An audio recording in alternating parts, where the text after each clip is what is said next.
Une maison grande comme le monde. Comment peut-on décrire une maison grande comme le monde? Et comment peut-on raconter un charisme? Il faudrait faire un voyage aussi long que la Terre, et alors on verrait des routes, des arbres, du soleil, de la pluie, de la terre, de la boue, des fleurs, des fleuves, des mers, des montagnes, des collines, des animaux et des plantes.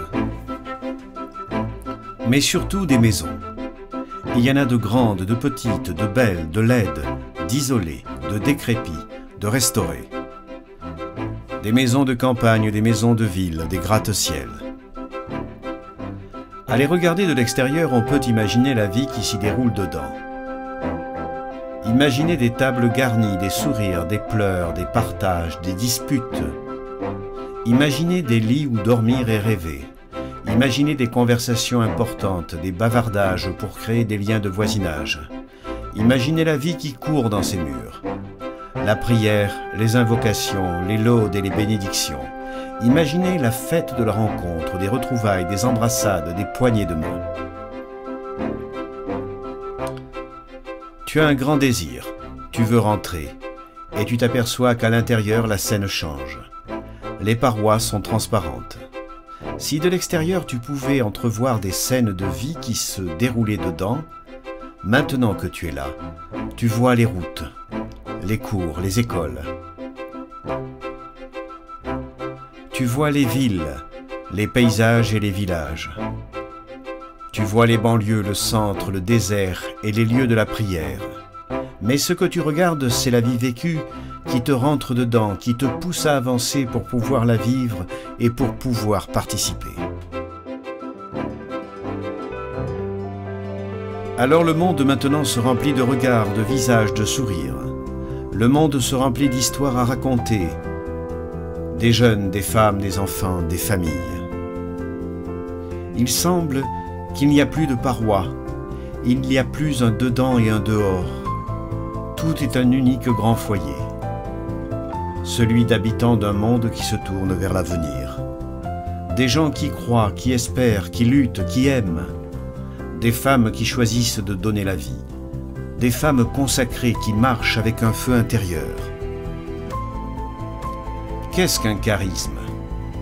C'est le feu de l'Esprit Saint qui nous fait parcourir des chemins nouveaux, qui nous pousse à oser l'inédit avec courage, à nous familiariser avec l'inconnu. Le charisme, c'est le vent de l'Esprit qui nous soutient en nous proposant des voies alternatives, des vies différentes, avec l'audace de ceux qui se sentent habités par un rêve, le rêve de Dieu sur l'humanité. Faire du monde une maison dans laquelle règne la communion. Où est notre maison? Elle est partout où il y a un jeune auquel on peut parler du bonheur de rencontrer Jésus. Comment est notre maison? Pleine, accueillante, avec des portes et des fenêtres toujours ouvertes, transparentes. Comment vit-on dans notre maison? En fraternité, devenant artisan de communion, en tissant chaque jour, chaque heure, patiemment, la trame des relations, même dans la fatigue quotidienne. Qui habite notre maison? Tous, parce que Dieu qui est communion d'amour et à qui appartient la maison, ne laisse personne dehors.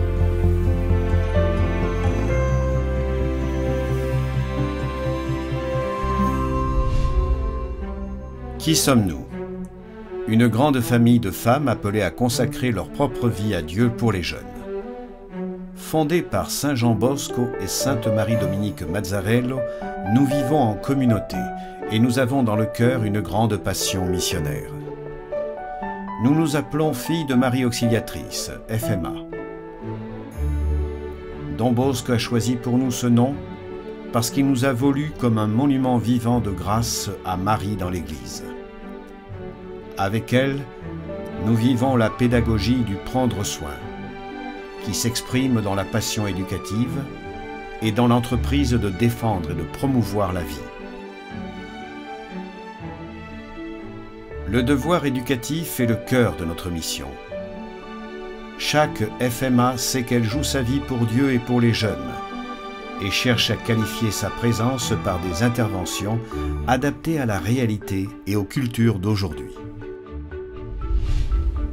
Où sommes-nous? Dans les périphéries, dans les lieux les plus abandonnés, dans les grandes métropoles ou dans de petits pays. Depuis 140 ans, nous, FMA, nous témoignons l'amour au Dieu de la vie et de la dignité de chaque personne humaine.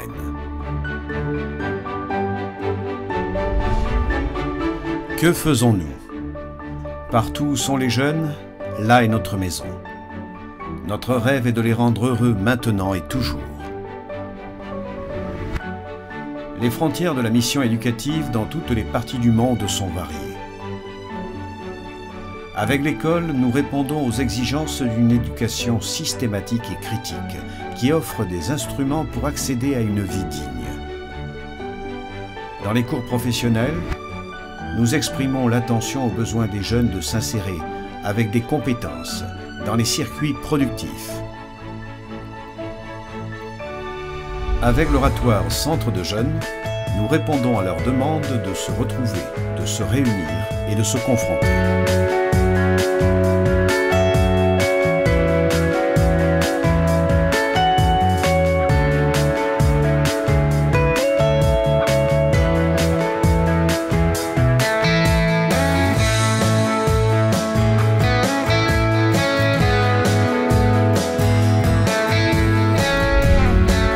Dans les maisons de famille, communautés de logement et centres d'accueil, nous prenons soin de la croissance de ceux qui vivent des situations de risque.